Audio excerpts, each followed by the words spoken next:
நேயர்கள் அனைவருக்கும் எனது இனிய வணக்கம். நான் உங்கள் வாழ்க நலமுடன் ஜோதிடர் டிஜே சுந்தரபாண்டி. தற்போது நம்ம என்ன விஷயம் பார்க்க போகிறோம் அப்படின்னா, இந்த 2026ஆம் ஆண்டு ஜூன் மாதத்தில் 6ஆம் தேதியில் மிதுன ராசியில் இருக்கிற குரு பகவான் கடக ராசிக்குள்ளே நுழைந்து என்னென்ன மாற்றங்களை உங்களுக்கு தரப்போகிறார்.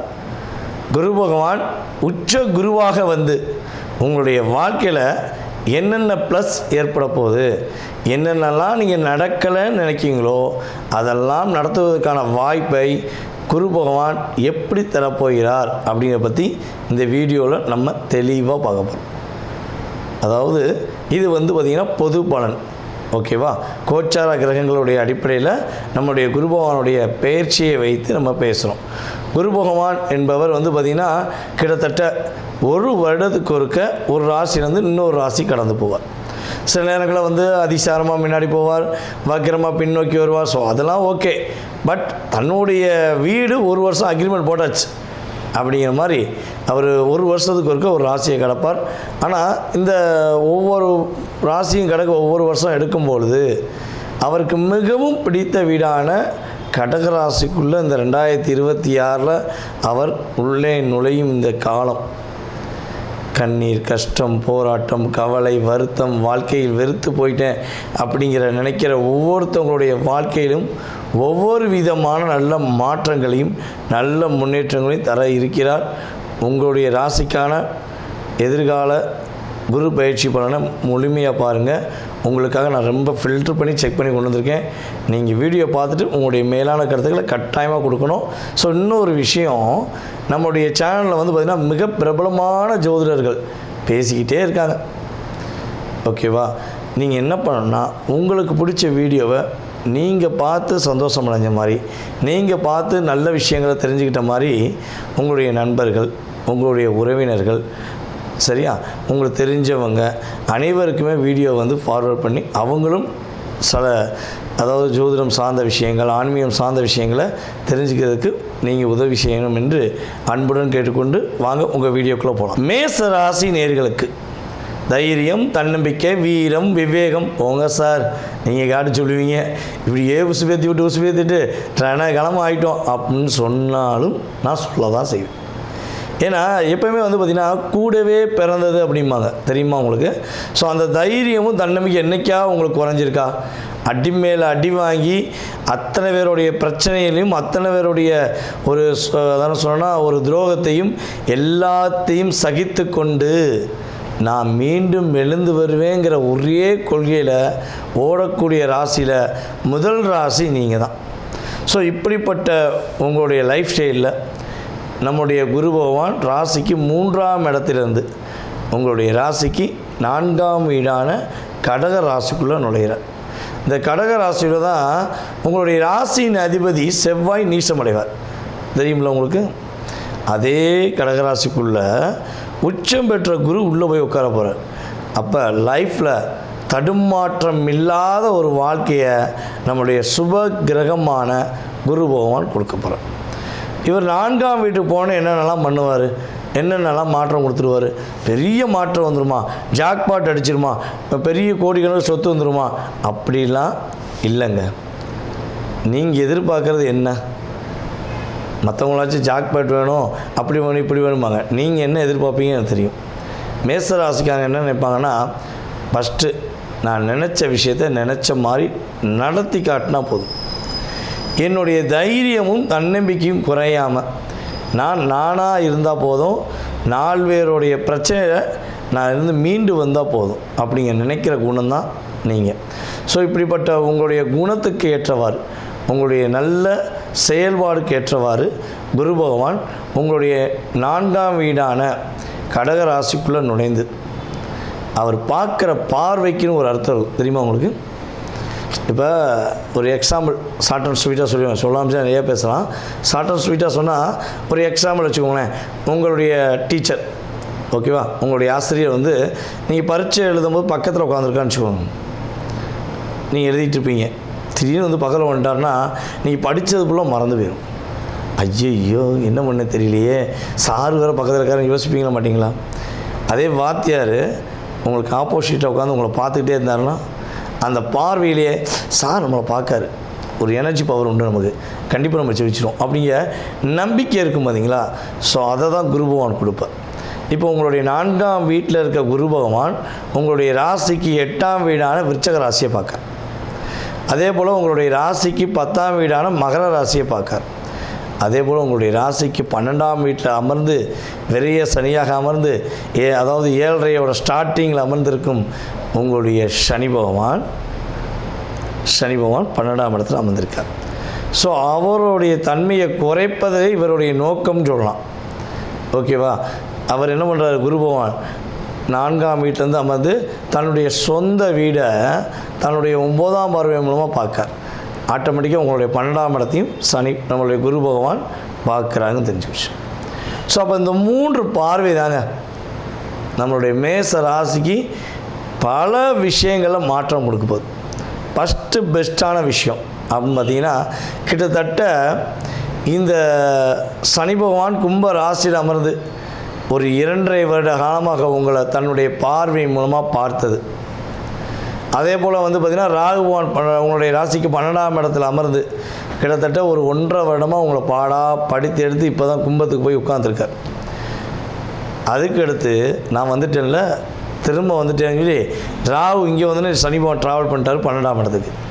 அப்போ கிட்டத்தட்ட நம்முடைய மேச ராசி என்பவர்களுடைய 3 வருட வாழ்க்கையில் பல விதமான அனுபவ பாடம் கற்றுக்கிட்டீங்க. நீங்கள் நேர்மையாக உண்மையாக கரெக்டாக இருந்த உங்களுடைய வாழ்க்கையை திசை திருப்பி போலியாக கஷ்டப்படுத்துகிற மாதிரி பல விதங்களில் எதுக்கு வாழ்கிறோன்னே தெரியாத மாதிரி பல மேசராசிக்காரங்களுக்கு கிரகம் கொடுத்தது. நீங்கள் யாரை ரொம்ப நம்பி யாருக்கு உதவி செஞ்சீங்களோ அவன் தான் முதல்ல உங்களுக்கு எதிரியானா கூட பரவாயில்ல, அவன் தான் துரோகியானான்.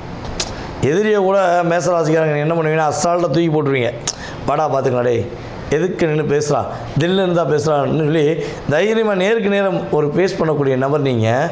ஆனால் பின்னாடி இருந்து பாகுபலி படத்தில் நம்ம கட்டப்பா எப்படி குத்துனாரோ அதே மாதிரி தான் உங்களை குத்துன்னு குத்திருப்பாங்க. ஆனால் குத்துனாலும் சளைத்தவர்கள் நீங்களில் திரும்பி பார்த்துட்டு ஒரு சின்ன சிரிப்பு சிரிச்சுட்டு சின்னாமண்ணமாயிரம் போயிரு அப்படின்னு சிரிச்சுட்டு நீங்கள் நடந்து போனீங்க பார்த்தீங்களா, அந்த ஸ்டில்லை அவனுக்கு மறக்கவே மாட்டாங்க. அந்த அளவுக்கு ஒரு வில் பவர் இன்னும் உங்கள்கிட்ட இருக்க தான் செய்யுது.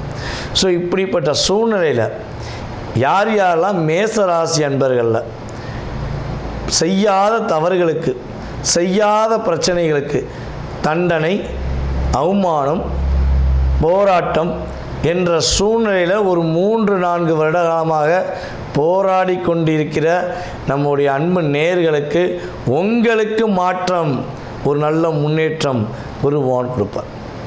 நீங்கள் செய்யலைங்க, நீங்கள் சாதனையாளருங்கன்னு சொல்லி உங்களை சாதிக்க அளவுக்கு உங்கள் லைஃப்பில் மாற்றம் கொடுக்கப்படுறோம். அதே போல் சில மேசராசி கிட்டத்தட்ட ஒரு 40 வயதுக்கு மேலே ஒரு 60-70 வயதை கடக்கக்கூடிய நம்மளுடைய சகோதர சகோதரிகளுக்கு ஹெல்த்தில் நிறையா பிரச்சனை வந்துருக்கும். ட்ரீட்மெண்ட் பார்த்துருப்பீங்க, சரியாக போயிருக்கும். திரும்பி வீட்டுக்கு வந்திருப்பீங்க, ஒரு 10 நாள் 1 மாதம் இருந்திருப்பீங்க, திரும்பி அதே பிரச்சனை வரும். திரும்பி ஸ்கேன் எடுப்பாங்க, எக்ஸ்ரே எடுப்பாங்க, அப்புறம் என்னென்னமோ இப்போ தான் நம்மளாம் டெக்னாலஜி வளர்ந்துருச்சே, என்னென்னமோ செஞ்சு பார்க்குறாங்க. சார் என்ன பண்ணே தெரியல, சார் என்ன பண்ணே தெரியல மேடம், உங்களுக்கு பிரச்சனையாகவே இருக்குது, சரியாக மாட்டேங்க அப்படிம்பாங்க. ஸோ இப்படிப்பட்ட சூழ்நிலையில் நிறையா மருத்துவ செலவழிச்சிட்டோம், எங்களுடைய வாழ்க்கையில் எங்களுடைய பொருளாதாரத்தை இந்த மருத்துவத்துக்காக நிறைய செலவழிச்சிட்டோம் அப்படின்னு நினைக்கக்கூடிய உங்களுடைய லைஃப் டோட்டல் சேஞ்ச். இறைவனால் உறுதியாக முடியும், அதை சரி செய்ய முடியும் என்ற ஒரே ஒரு செயல்பாடு குருபகவானால் மட்டுமே முடியும். குருபகவான் உங்களுடைய 8ஆம் இடத்தை பார்க்கறனால மறைமுக சம்பந்தப்பட்ட அத்தனை விதமான ட்ரீட்மெண்ட்டும் சரியாக போகுது. கிளியர் அப்படி மாதிரி நீங்கள் மீண்டும் எழுந்து வந்துடுவீங்க, சூப்பராக இருப்பீங்க. ஓகேவா. அதுக்கடுத்து அப்படின்னு பார்த்தீங்கன்னா, அதாவது மற்றவங்களுடைய கர்மாவை வாங்குறதுல நீங்கள் தான் வல்லமையானவர். எப்படி கரெக்டாக சொல்லுவோமா? அதாவது பொதுவாகவே வந்து பார்த்திங்கன்னா உங்களுடைய பெரிய விஷயமே மற்றவங்களுக்கு பிரச்சனைனா ஓடோடி போய் உதவி செய்கிறதுல முதன்மையானவர்.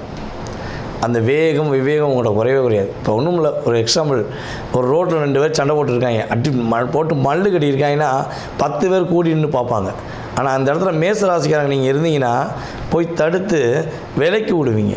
ஏன்டா அப்படி பண்ணுறீங்க, போடா அடி சப்புன்னு வச்சு போடா போமா அப்படின்ட்டு.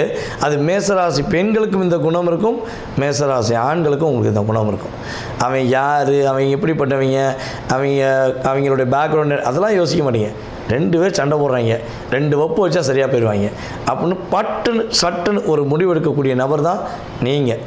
அந்த அவங்களோட பெரிய கர்மா, அவங்க செய்கிற ஒரு பெரிய விஷயத்த ஒரு தடுத்து நிறுத்துறீங்க பார்த்தீங்களா, அந்த கர்மா அவங்கள டச் பண்ணும். ஒருத்தர் பிரச்சனைனா ஓடி போய் உதவி செய்கிறீங்க பார்த்தீங்களா, அந்த கர்மா அவங்களை டச் பண்ணும். ஸோ இந்த இதை வந்து டச் பண்ணாமல் நிப்பாட்ட முடியுமானா உங்களை நிப்பாட்டினா முடியவே முடியாது. இது வந்து உங்களுக்கு இயல்பாகவே நடக்கிறது, கூடவே பிறந்தது அப்படிம்பாங்கள, இது உங்களுக்கு இயல்பாகவே நடக்கிறது. ஸோ இப்படிப்பட்ட நிலையில் பல பேருடைய வாழ்க்கையில் மாற்றத்தை கொடுத்து தன்னுடைய வாழ்க்கையில் பல கர்மாவை எடுத்துக்கொண்டு நடக்கக்கூடிய மேசராசிக்காரர்களாக உங்களுடைய வாழ்க்கையில் இப்போ உங்கள் கர்மா ஆட்டோமேட்டிக்காக நல்ல விஷயத்துக்கு செயல்பட போகுது. நீங்கள் செஞ்ச நல்ல விஷயங்களுக்கு எடுத்துக்காட்டாக உங்களுடைய என்ன சொல்லணும்னா சுவாச காற்றுன்னு சொல்லுவோம், அதாவது தென்றல் காற்றுன்னு சொல்லுவோம் பார்த்தீங்களா, அந்த தென்றல் காற்று உங்கள் மேலே வீசப்போகுது. அந்தளவுக்கு நல்ல விதமான மாற்றத்தை நீங்கள் சந்திக்க போகிறீங்க. அதுக்கு அடுத்து அப்படின்னா யார் யாரெல்லாம் மேச ராசிக்காரங்களில் சொந்த தொழில் வைக்கலாமா, சொந்த தொழில் தொடங்கலாமா அப்படின்னு நினைக்கிறீங்க அப்படின்னா இதுதான் சரியான காலகட்டம். தனிப்பட்ட முறையில் தொழில் தொடங்குங்க. என்னைய பொறுத்தவரை மேச ராசிக்காரங்க சொந்தமாக தொழில் தொடங்கணும்னு ஒரு முடிவு எடுத்துட்டிங்கன்னா தனிப்பட்ட முறையில் தொடங்குங்க, சூப்பராக வெற்றி பெறுவீங்க. நீங்கள் பார்ட்னர்ஷிப்பில் மட்டும் தொழில் தொடங்குனா நீங்கள் பட்ட பாடம் நீங்களே கமாண்ட்ஸில் கொடுங்க.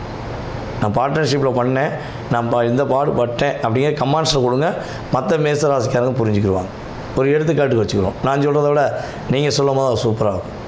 ஓகேவா, சூப்பராக இருக்கும் மீன் எடுத்துக்காட்டாக இருக்கும். நீங்கள் பட்ட கஷ்டம் மற்றவங்க படக்கூடாதுன்னு நினைக்கிறதால நீங்கள் ஸோ உங்களுடைய கமாண்ட்ஸை கொடுங்க. ஓகேவா, அப்போ சொந்த தொழில் தொடங்குவதற்கு ஒரு அற்புதமான காலம்.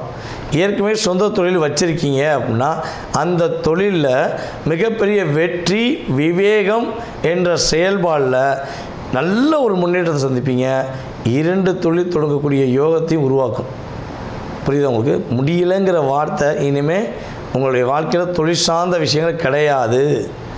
பதவி உயர்வுக்காக காத்திருக்கேங்க, நான் ரொம்ப நாளாக வேலை பார்க்குறேன், எனக்கு பதவி உயர்வு கிடைக்குமா, இன்க்ரிமெண்ட் கிடைக்குமா, என்னுடைய கோபத்தையும் என்னுடைய வேகத்தையும் பார்த்து என்னுடைய மேலதிகாரியை ஒரு பதட்டப்பட்டு என்னை இன்க்ரிமெண்ட் பண்ணவே மாட்டேங்காரு.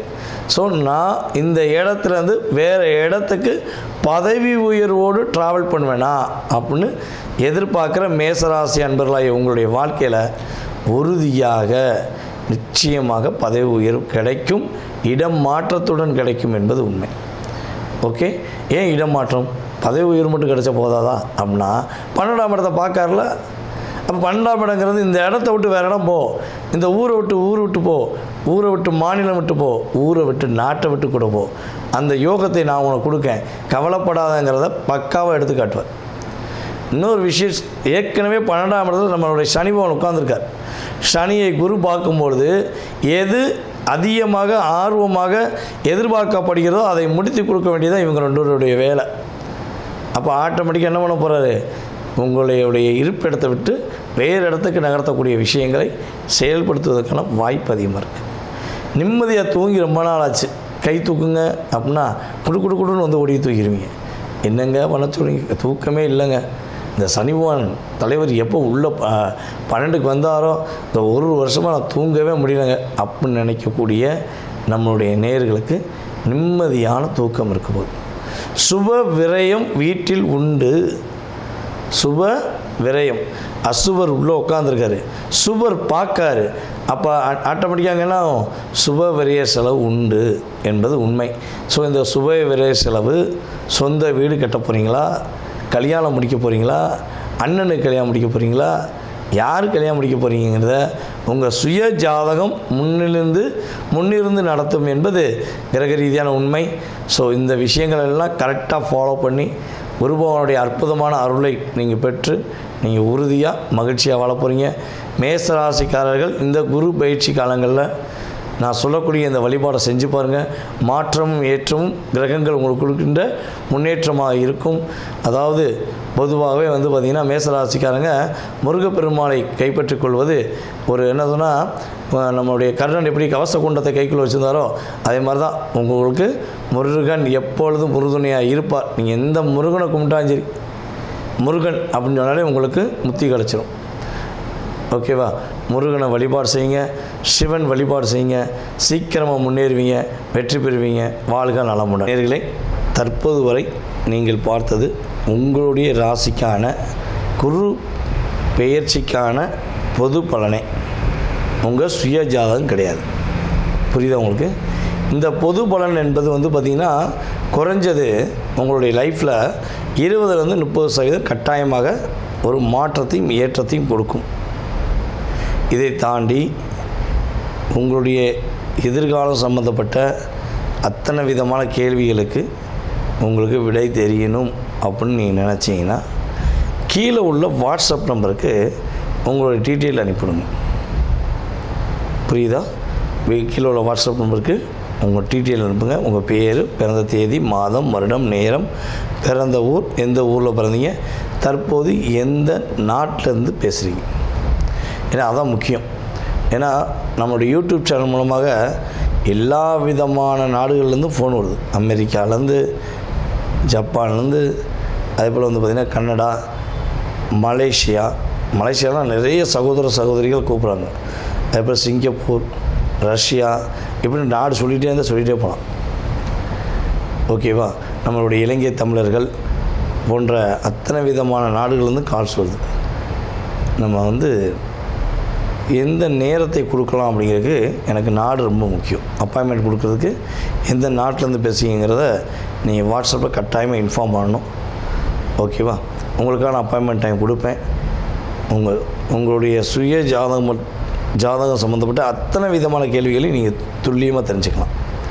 ஜாதகமே இல்லை, ஜாதகம் இல்லாமல் எனக்கு என்னுடைய எதிர்காலத்தை தெரிஞ்சுக்கலாமா அப்படின்னு நினைக்கிற நம்மளுடைய நேயர்களுக்கு உறுதியாக நீங்கள் கால் பண்ணுறீங்க பார்த்திங்கன்னா அந்த நேரம், அதே போல் வந்து பார்த்திங்கன்னா ஒவ்வொரு நேரம், அதாவது வாட்ஸ்அப்பில் அனுப்புகிற எஸ்எம்எஸ்ஸு, ஸோ இதெல்லாம் வச்சு பார்த்திங்கன்னா பிரசனம் என்ற மிகப்பெரிய கருவி மூலமாக எடுத்து உங்களுடைய வாழ்க்கையுடைய அத்தனை விதமான நுணுக்கங்கள், செயல்பாடுகளை துல்லியமாக உங்களுக்கு கணித்து கூற முடியும் என்பது நிதர்சனமான உண்மை. மறக்காமல் உங்களுக்கு ஜாதகம் பார்க்கணும்னு நினச்சா கட்டாயமாக அலையுங்கள் என்று கூறிக்கொண்டு, வாய்ப்பளித்த நல்ல உள்ளங்கள் அனைவருக்கும் வாழ்க்கையில் எல்லா வளமும் பெற்று எல்லா நலமும் பெற்று நீங்கள் மகிழ்ச்சியாக வாழ உங்களை அன்புடன் வாழ்த்துக்கள் கூறி தற்போது விடைபெறுவது நான் உங்கள் வாழ்க நலமுடன் ஜோதிடர் டிஜே சுந்தரபாண்டி. நன்றி, வணக்கம்.